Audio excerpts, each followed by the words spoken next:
আপনারা দেখতে পারছেন, আপনার মাঝে আমি এটা কারেন্টে চুলা নিয়ে আসলাম। যদি কারেন্টের চুলার ভিতরে যদি আপনারা এই দেখতে আছেন যে E5 উঠলে কোনো সমস্যার সমাধান করতে পারবেন অল্প সহজে। ঠিক আছে, ভিডিওটা দেখতে থাকুন কী লেগে E5টা উঠে। আমি এসি ইনপুট করে দেখাই। লাইনটা দিলাম, এখানে ডিসপ্লে লাইটটা জ্বলছে। এই যে আমাদের যদি দেখতেছেন আপনারা যে লাইন দেওয়ার পরে সাথে সাথে চললে E5 উঠে। কী কারণ উঠে?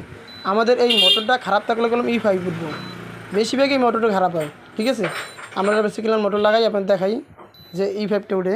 ঠিক আছে, এই যে E5টা উঠে আমরা এসি ইনপুট করি। দেখেন এই যে আমাদের এই দেখেন দেখছেন চলে কোনো মোটরটা খারাপ। এই দেখেন হিট হয়, কত হিট হইতেছে, লাল হয়ে গেছে। ভিডিওটা ভালো লাগলে অবশ্যই লাইক করবেন, ফলো করে আমার চ্যানেল পাশে থাকবেন। আর ইউটিউবে দেখলে সাবস্ক্রাইব করে চ্যানেলের পাশে থাকবেন। সবাই ভিডিও দেখার জন্য অসংখ্য ধন্যবাদ।